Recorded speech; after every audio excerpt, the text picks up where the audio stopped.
day again, did you? But alas, here we are, with story time.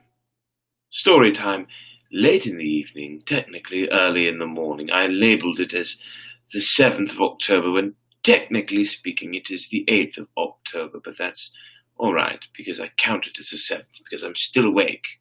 Granted, like I said, it is late. However, here I am, story time, once again. After such a long time away, I have no doubt that it looks like there's no one watching as of yet, but I have no doubt we'll get there. Some will probably jump in. They just need the prompting, or they need to go, what? What's happening? What? Really? It's back? Who knows how long it's back? At the very least, I'm doing it tonight.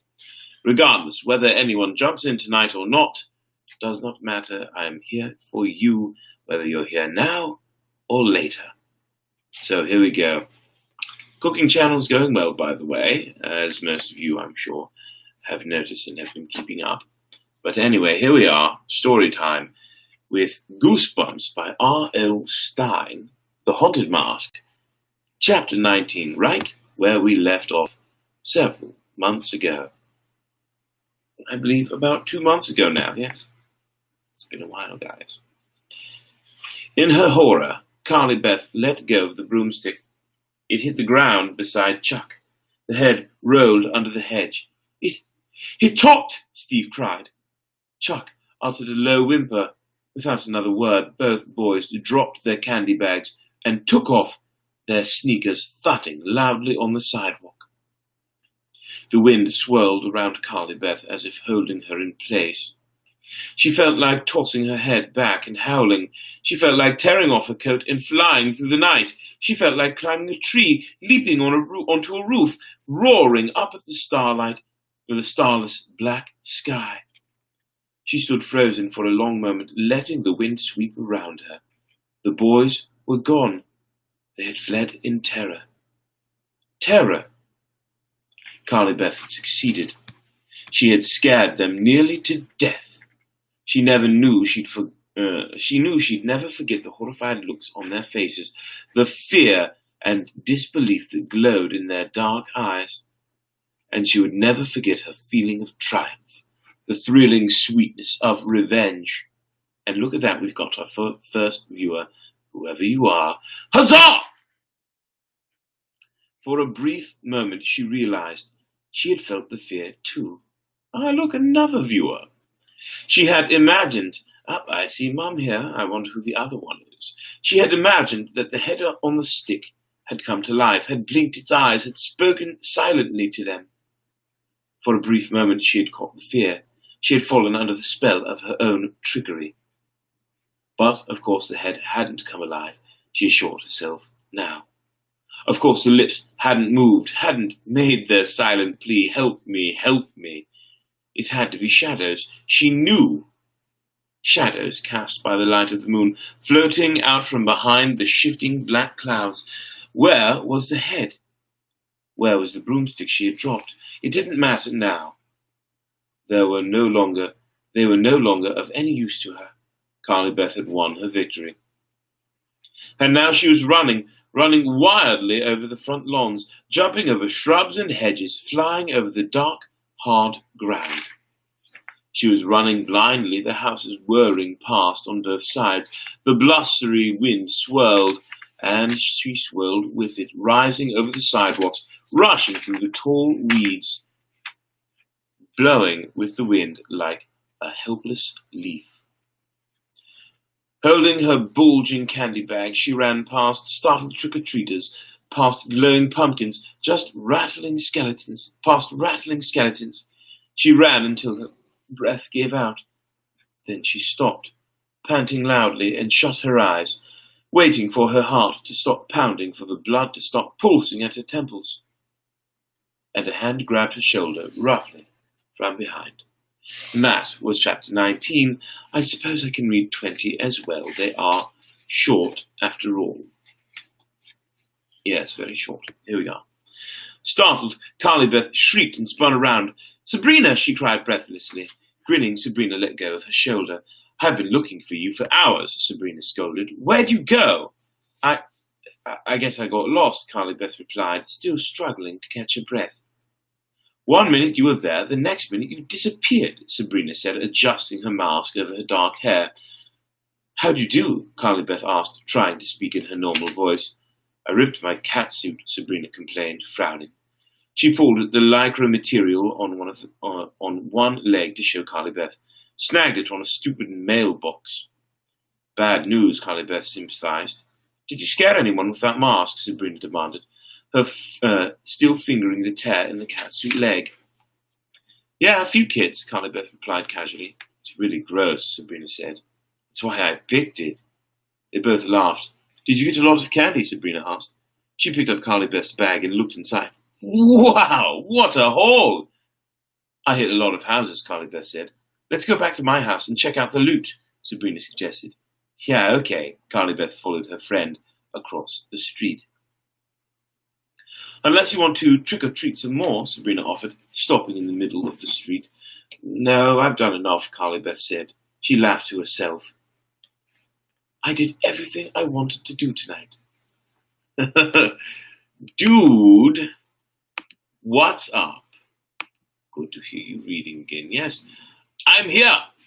What's up is I just randomly decided to read 2 chapters of Goosebumps for story time. That's what's up. Now I've got 4 watchers. Wow, look at that. No, I've done enough, Carly Beth said. She laughed to herself. I did everything I wanted to tonight. They started walking again. They were walking against the wind, but Carly Beth didn't feel at all chilled. 2 girls in frilly dresses, their faces brightly made up, funny, blonde, mop-like wigs on their heads, ran by. One of them slowed when she caught sight of Carly Beth's mask. She uttered a soft gasp, then hurried back after her friend. Did you see Steve and Chuck? Sabrina asked. I searched everywhere for them, she groaned. That's all I did tonight. I spent the whole night looking for everybody. You, Steve, and Chuck. How come we never got together? Carly Beth shrugged. I saw them, she told her friend. A few minutes ago, back there, she motioned with her head. They're such scaredy cats. Do see these comments here. I kind of promoted your channel in Mike and Tristan's live stream today. Oh, thank you. Appreciate it. The goblins and the ghoulish. Yes, indeed. Huh? Chuck and Steve? Sabrina's expression turned to surprise. Yeah, they got one look at my mask and they took off, Carly Beth told her, laughing. They were screaming like babies. Sabrina joined in the laughter. I don't believe it, she exclaimed. They always act so tough, and I called after them, but they just kept running, Carly Beth told her, grinning. Weird, Sabrina declared. Yeah, weird, Carly Beth agreed. Did they know it was you? Sabrina asked. Carly Beth shrugged. I don't know. They took one look at me and they ran like rabbits. They told me they planned to scare you, Sabrina revealed. They were going to sneak up behind you and make scary noises or something. Carly Beth snickered. It's hard to sneak up behind someone when you're running for your life. Sabrina's house came into view. Carly Beth shifted the candy bag to her other hand. I got some good stuff, Sabrina said, peering into her bag as she walked. I had to get a lot. I have to share it with my cousin. She has the flu and couldn't trick-or-treat tonight. Peppercorny on the cob. That is too much, Amber. Too much. Too much. I'm not sharing any of mine, Carly Beth said. Noah went out with his pals. He'll probably come home with a year's supply. Mrs. Connolly gave cookies and popcorn again this year, Sabrina said, sighing. I'll just have to throw it all out. Mum won't let me eat anything that isn't wrapped. She's afraid some ghoul will put poison in it. I had to throw out a lot of good stuff last year. Sabrina knocked on her front door. A few seconds later, her mother opened it and the girls entered. That's some mask, Carly Beth, she said, studying it. How do you girls do? Okay, I think, Sabrina replied. Well, just remember, I know, Mom, Sabrina interrupted impatiently. Throw out everything that isn't wrapped, even the fruit. As soon as Mrs. Mason had gone back to the den, the 2 girls turned over the bags and dumped all the candy into the living room rug. Hey, look, a big Milky Way, Sabrina declared, pulling it out of the pile. My favorite. I hate these, Carly Beth said, holding up an enormous blue jawbreaker. The last time I tried sucking one of these, I cut my tongue to pieces. She tossed it into Sabrina's pile. Thanks a bunch, Sabrina said sarcastically. She tugged off her mask and dropped it onto the carpet. Her face was flushed. She shook out her black hair. There, that feels better, Sabrina said. Wow, that mask was hot. She raised her eyes to Carly Beth. Don't you want to take your mask off? You must be boiling inside. Yeah, good idea, said Carly Beth. A good idea. Carly Beth had actually forgotten she was wearing a mask. She reached up with both hands and tugged at the ears. Ouch! The mask didn't budge. She pulled it by the top of the head. Then she tried stretching it out and tugging it from the cheeks. Ouch! What's wrong? Sabrina asked, concentrating on sorting her candy into piles. Carly Beth didn't reply. She tried prying the mask off at the neck. Then she tugged it up by the ears again. Carly Beth, what's wrong? Sabrina asked, looking up from her candy. Help me, Carly Beth pleaded in a shrill, frightened voice. Please, help me, the mask, it won't come off! So many corny jokes you could have made. It would have been amazing. Wow! Wow! That was something else. Anyways, that was 2 chapters of Goosebumps, everyone. Thank you for watching. I know it's been a long time, and you've missed it. I've missed it a little bit as well, but I haven't had much time. Anyway, thanks for watching, those of you who did. Thanks for watching, those of you who will. Until next time, this has been Story Time. I'm Brett, and you're you. Don't forget to check out my new channel, Some Guy Who Cooks. I'm nearing the 130 subscriber mark, and I'm hoping to make it all the way up to 1,000. You miss this, I do as well.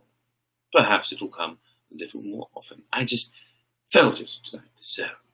Until next time, I bid you adieu. Good night, everyone. Oh, by the way, huzzah!